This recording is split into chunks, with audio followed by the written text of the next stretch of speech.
तो बैड बनी का फाइनल स्केच बनाने में हमारा फोकस दो चीज़ों पे रहने वाला है। पहला तो हमारा रहेगा नेक कैसे बनाएंगे, देन क्लोथ कैसे बनाएंगे, ये दो चीज़ों पे फोकस रहने वाला है। तो इससे पहले जो टारगेट है हमारा पूरे ट्यूटोरियल का वो है 10 लाइक्स का। तो सब्सक्राइब कर दो, शेयर कर दो और जो कमेंट में लिख दो कि आप कितना रेट करोगे या फिर कोई भी क्वेश्चन हो ये ट्यूटोरियल के रिगार्डिंग, तो वो आप कमेंट कर सकते हो।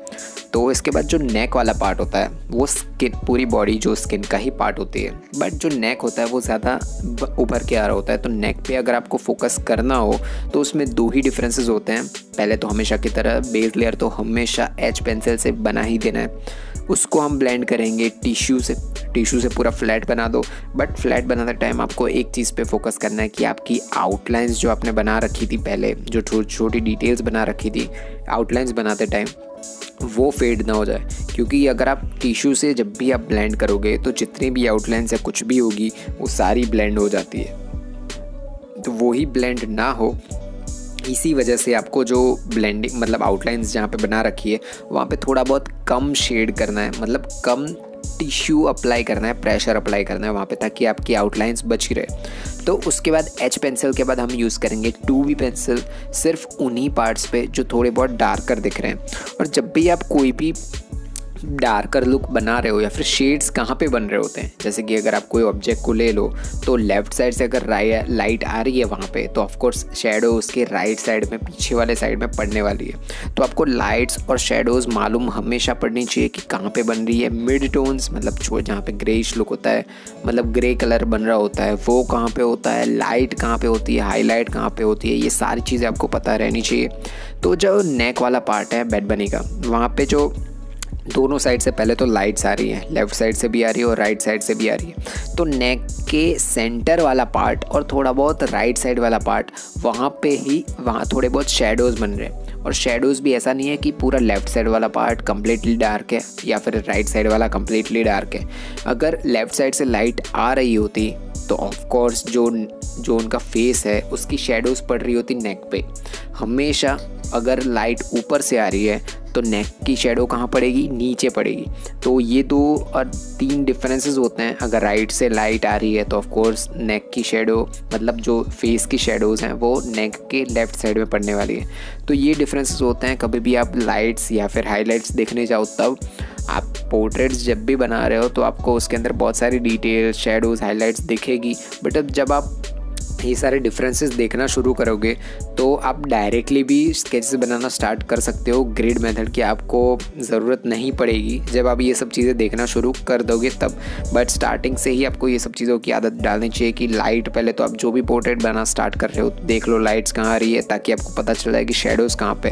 क्योंकि ये सारी डिफरेंसेस तब आपको काम में आएगी जब आपके पास फ़ोटो जब भी होगा ना, तो वो इतना डिटेल्ड नहीं होगा, इतनी ज़्यादा अंदर ज़्यादा डिटेल्स या फिर ख़राब फ़ोटो होगा, इतनी ज़्यादा उसके अंदर डिटेल्स आपको दिख नहीं रही होगी, बहुत फटाफटा फ़ोटो होगा, पिक्सल्स भी उसके अंदर ज़्यादा नहीं होंगे। तो उसके अंदर जब आपको डिटेल्स डालनी पड़ेगी, जैसे कि आपने बहुत सारे स्केचेस बना लिए 50-60 जितने, और किसी ने आपको स्केच बनाने के लिए दिया है कि ये स्केच हमारा बना दो, तो उसके अंदर जो आपका फ़ोटो उन्होंने दिया है वो इतना ज़्यादा अच्छा नहीं है। जैसे कि उनके पुराने वाले मम्मी पापा के बहुत सारे पुराने फ़ोटोज़ हैं, उसके अंदर उनको स्केच बनाना है अगर आपको, तो उसमें अगर डिटेल्स तो दिख नहीं रही है तो कैसे बनाओगे। तो उसी के अंदर आपको ऑब्जर्व करना पड़ेगा, लाइट्स कहाँ पे है, शेडोज़ कहाँ पे है। तो ये सारी चीज़ों पे आप जब फोकस करोगे तो आपके स्केचेस को ज़्यादा डिफरेंस या फिर ब्यूटीफुल बना पाओगे।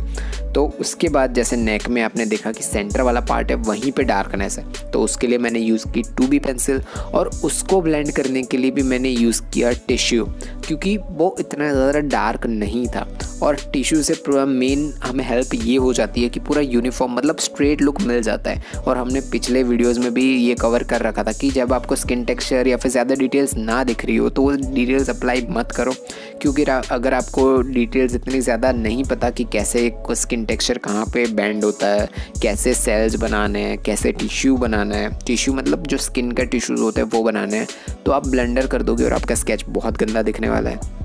तो यही गलती ना हो, इसी की वजह से आपको जो भी दिख रहा है आपके रेफरेंस पिक्चर में सिर्फ वही अप्लाई करो। मैंने ये HD फ़ोटो डाउनलोड की थी मतलब ऑनलाइन, तो वही चीज़ आप भी डाउनलोड कर सकते हो। जितना हो सके उतने HDR या फिर 4K फ़ोटोज़ डाउनलोड करो, जिससे कि ज़्यादा पिक्सल्स हो और जितना भी आप जूम आउट करो वो फ़ोटोज़ कभी फटेगी नहीं।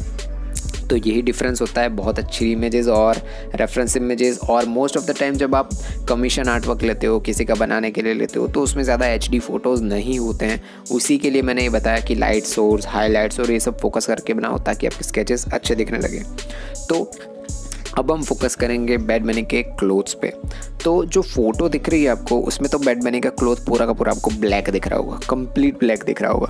बट हमें हमेशा पता हो कि कोई भी जो भी टी शर्ट किसी ने पहने या कुछ भी हो, तो उसके ऊपर थोड़ी बहुत हाईलाइट्स बन रही होती है, शैडोज़ बन रहे होते हैं। वो कंप्लीटली ब्लैक सिर्फ रात में दिखता है जब लाइट्स बंद हो जाती है। और ऑफ कोर्स लाइट्स लेफ़्ट और राइट दोनों साइड से आ रही है, तो हाईलाइट्स और ये शैडोज़ तो बनने ही वाली है। तो मैंने जो फ़ोटो का जो ब्राइटनेस थी एडिटिंग करते टाइम वो फुल कर दी ताकि मुझे थोड़ी बहुत डिटेल्स दिख पाए, जो कम्प्लीटली ब्लैक वाला पार्ट है वो दिख पाए। तो ब्राइटनेस जब बढ़ाई मैंने, तो उसके बाद मुझे डिटेल्स ये दिखी कि वो क्लोथ पूरा स्वेटर टाइप का है। तो स्टार्टिंग होती है वहाँ पे थोड़ी बहुत कर्ल्स बन रहे हैं, जब कुछ ऐसी जगह हैं जहाँ पे थोड़ी बहुत लाइंस भी हैं, ये सारी डिटेल्स दिख रही थी मुझे।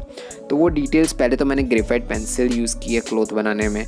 मैं हमेशा बोलता हूँ कि कोई भी ऑब्जेक्ट हो या फिर कुछ भी क्लोथ्स या कुछ भी हो तो उसके लिए चारकोल पेंसिल यूज़ करो, बट मैंने इस बार ग्रेफाइट पेंसिल यूज़ की है। और उसका सबसे बड़ा रीज़न ये है कि मुझे डिटेल्स कितनी दे सकता हूँ मैं ग्रेफाइट पेंसिल से, वो देखना था। आप चारकोल पेंसिल से डिटेल्स दे सकते हो, अगर आपने बहुत सारे स्केचेस चारकोल पेंसिल से बनाए उससे आप दे सकते हो, बट प्रॉब्लम ये है कि आप ग्रेड्स नहीं दे पाते हो चारकोल पेंसिल से। और अगर आप बहुत मतलब एडवांस बन चुके हो चारकोल पेंसिल में, तब तो आप जो चाहो उतने ग्रेड्स दे सकते हो। जैसे पाउडर डाल दिया ग्रेफाइट पाउडर का या चारकोल पाउडर का, उससे आप बहुत सारी डिटेल्स दे पाओगे। बट आप बिगिनर या फिर इंटरमीडिएट हो तो चारकोल पेंसिल से इतने ज़्यादा डार्क वैल्यूज़ या फिर डिटेल्स नहीं दे पाओगे। तो चारकोल पेंसिल में मेनली 3 पेंसिल्स होती है, एक तो हार्ड, मीडियम और मेनली सॉफ्ट पेंसिल। और हार्ड पेंसिल की मेन चीज़ ये है कि वो इतनी ज़्यादा डार्क नहीं होती है। तो 3 वैल्यूज़ हो गई टोटल। बट ग्रेफाइट पेंसिल्स में आप मतलब H से लेके 10B, मतलब सबसे लाइटेस्ट पेंसिल से लेके सबसे डार्केस्ट पेंसिल, इतने ज़्यादा डिफरेंसेस है तो वो सारे दे पाओगे। तो मैं इसमें भी चारकोल पेंसिल यूज़ कर सकता था, बट मैंने ग्रेफाइट पेंसिल यूज़ की है सिर्फ डिफरेंस देखने के लिए। तो पहले तो जो आउटलाइंस बना रखी थी, छोटी छोटी डिटेल्स मुझे दिखी, वो फाइनली हमें डार्कर लुक ही देना है, बट डिटेल्स देनी भी ज़रूरी है, क्योंकि अगर आपको पूरा का पूरा उसको ब्लैक ही बना दोगे तो वो ड्राइंग टाइप ही दिखने वाला है। जस्ट इमेजिन करो कि ये जो लेफ़्ट साइड वाला पार्ट मैंने जो बनाया है वहाँ पे मैं कंप्लीट चारकोल पेंसिल को डाल दूँ, पूरा ब्लैक कर दूँ, तो वो रेफरेंस पिक्चर जैसा तो दिखेगा बट वो रियलिस्टिक नहीं दिखने वाला है, इतना परफेक्ट नहीं दिखने वाला है। तो डिटेल्स इसीलिए इम्पोर्टेंट होती है, जितनी डिटेल्स अप्लाई करोगे उतना ही ब्यूटीफुल स्केच दिखेगा। तो उसके बाद जो सेंटर वाला पार्ट है, उन्होंने एक चेन भी पहन रखी है गोल्डन कलर की, तो उसको बनाने के लिए पहले मैंने उसको छोड़ दिया है। अभी मैंने उतना पार्ट था उसको मैंने छोड़ दिया, अभी उसको नहीं बनाएंगे, उसको फाइनल बनाएंगे, क्योंकि उसमें डिटेल्स देनी है छोटी छोटी मैकेनिकल पेंसिल से। और अलग अलग पेंसिल यूज़ करके भी आप बना सकते हो, 80B को भी आपको शार्प करना पड़ेगा वो छोटी छोटी चेन्स बनाने के लिए। तो मेकअप ब्रश बहुत यूज़फुल रहेगा। मैं रिकमेंड करूँगा कि जो बेस लेयर या फर्स्ट लेयर है, ये वाले पार्ट्स हैं, उसके लिए आप उसको ब्लेंड करने के लिए टिश्यू यूज़ मत करो, क्योंकि टिश्यूज़ हमें वाइटर लुक या फिर हाईलाइटेड लुक्स जो होते हैं, जैसे स्किन टेक्सचर में हमें हाईलाइट्स चाहिए थे उसके लिए यूज़ होता है, मतलब ज़्यादा आपको हाईलाइट्स चाहिए इसके लिए। बट जो स्वेटर है वो कम्प्लीटली डार्क है, तो उसको ब्लेंड करने के लिए मैं रिकमेंड करूँगा आप मेकअप ब्रशेज़ यूज़ करो या फिर ब्रशेज़ यूज़ करो जो थोड़े बहुत हार्ड हो। वो जो सॉफ्ट ब्रशेज़ होते हैं वो यूज़ मत करो, क्योंकि उससे आपको सॉफ्ट ब्रशेज़ यूज़ करोगे तो आपको सारा ब्लेंड नहीं होगा पेपर के अंदर। और जो पेपर में बहुत सारे डेंट्स होते हैं, टेक्सचर होता है पेपर का, उसमें ब्लेंड नहीं होगा। तो उसी के रीज़न के लिए जो हमने डिटेल्स बना रखी थी 3B 4B 5B पेंसिल से जो क्लोथ्स के अंदर, उसी को ब्लेंड करने के लिए आप यूज़ करो हार्ड मेकअप ब्रशेज़ या मेकअप ब्रशेज़ जो भी आपको यूज़ मिले जो थोड़े बहुत हार्ड हो। या फिर आप ब्लेंडिंग स्टम्प भी यूज़ कर सकते हो, ब्लेंडिंग स्टम्प से भी अच्छी ब्लेंडिंग हो जाएगी। बट ब्लेंडिंग स्टम्प को आपको साफ़ करते रहना चाहिए ताकि बहुत अच्छे और अच्छे से ब्लेंडिंग हो पाए आपके स्केचेस की और वो रियलिस्टिक लगे। तो सेम चीज़ हमने अप्लाई कर दी है सारे पार्ट्स के लिए।